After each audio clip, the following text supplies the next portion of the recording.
నమస్తే, నేను మేకల శ్రీనివాస్ యాదవ్. ఈ తెలంగాణలో జంట అడవులు అందరికీ తెలుసు, దామగుండం, అనంతగిరి. ఈ యొక్క జంట అడవులలో పూడూరు సంబంధించిన విలేజెస్లో సుమారు 2900 ఎకరాల అటవీ భూమిని రడార్కి ఇస్తున్న ఈ యొక్క సమాచారం నిజమే.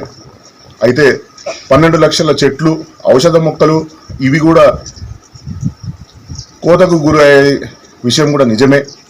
అయితే ఈరోజు స్వామీజీయే కాకుండా ఇక్కడున్న స్థానికులందరూ బాధపడుతున్నారు. ఏంటంటే ఇక్కడున్న అటవీ సంపదని అంతా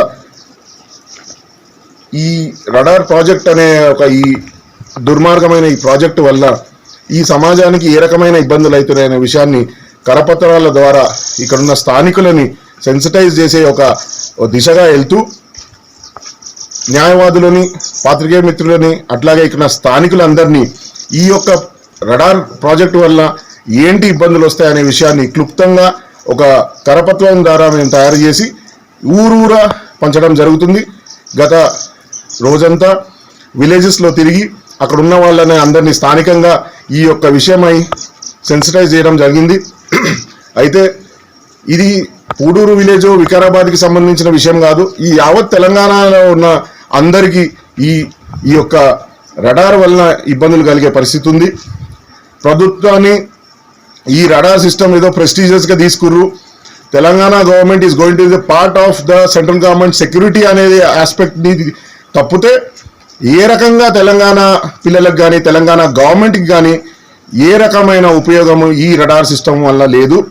తెలంగాణలో ఉన్న ప్రతి ఒక్క వ్యక్తికే కాకుండా ఈ జీవ జంతువులకు కూడా ఈ యొక్క రడార్ సిస్టమ్ వల్ల అన్ని రకాల రోగాల బాధ్యత పడే పరిస్థితి ఉంది కనుక ఈ యొక్క రడార్ సిస్టమ్ ఇక్కడ కాకుండా ఇతర ఏ ప్రాంతాలన్నా తీసుకెళ్లాలనే ఒక చిరు ప్రయత్నం ఇది. అయితే ఏ రకమైన మేము ఇల్లీగల్ యాక్టివిటీస్ ఏ రకంగా లేము. ఈ పర్యావరణాన్ని రక్షించేది ఈ యొక్క ఏదైతే బాధ్యత ఉందో ఆర్టికల్ 41, 51 ఏమేమి చెప్తాయో ఆ యొక్క అదే రూట్లో మేము వెళ్తూ ఫారెస్ట్, రివర్స్, న్యాచురల్ రిసోర్స్ని ప్రొటెక్ట్ చేయాలనే ఉద్దేశంతో ఇక్కడ హిందూ, ముస్లిం, క్రిస్టియన్ ఇవన్నీ ఏదీ లేదు.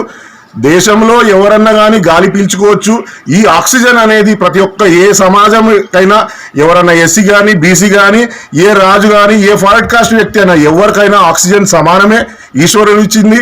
ఆ యొక్క ఆక్సిజన్ ఈ చెట్లు నరికే పరిస్థితి వస్తే మాత్రం ఇక్కడ ఆక్సిజన్ సిలిండర్లు జోబులో పెట్టుకొని గాలి పీల్చుకునే పరిస్థితి రాబోయే రోజులలో వస్తుంది కనుక ఈ యొక్క నీళ్లు కాలుష్యమై ఈ హైదరాబాదే కాకుండా చుట్టుపక్కల ఉన్న అన్ని రాష్ట్రాలకు కూడా పాకి ఈ ఈ ఈ దూషితమైన ఈ నీళ్లు, గాలి వల్ల మన జనజీవనం అంతా అస్తవ్యస్తమయ్యే పరిస్థితి ఉంటుంది కనుక మనమందరం లేచి నిలబడి తెలంగాణలో ఉన్న ప్రతి ఒక్క ఉద్యమకారుడికి, కళాకారుడికి మీ వీడియో ద్వారా ఈ యూట్యూబ్ ఛానల్ ఎవరైతే ప్రత్యేకమైన ధన్యవాదాలు అన్నాయా మీకు. ఎందుకంటే సమాజం మీద బాధ్యతగా మీరు ఏదైతే తీసుకుంటున్నారో ఈ బాధ్యతని ఇంకా కూడా మీరు తీసుకోవాలని చెప్తూ నేను సెలవు తీసుకుంటున్నాను. న్యాయవాద మిత్రులకు అందరికీ నేను మళ్ళీ మీ అందరిని రిక్వెస్ట్ చేస్తున్నాను. పబ్లిక్ ఇంట్రెస్ట్ లిటిగేషన్లో ఎంతమంది వీలైతే అంతమంది మీరు ఇంప్లీడ్ కండి. ఎంతమంది అయితే ఎంతమంది సుప్రీంకోర్టుకి, హైకోర్టుకి వెళ్తాము. అదేవిధంగా ప్రజా ఉద్యమాలల్లో మీరందరూ పాల్గొనాలంటూ యూత్కి, మహిళలకి మీ అందరికీ నేను విజ్ఞప్తి చేస్తున్నాను.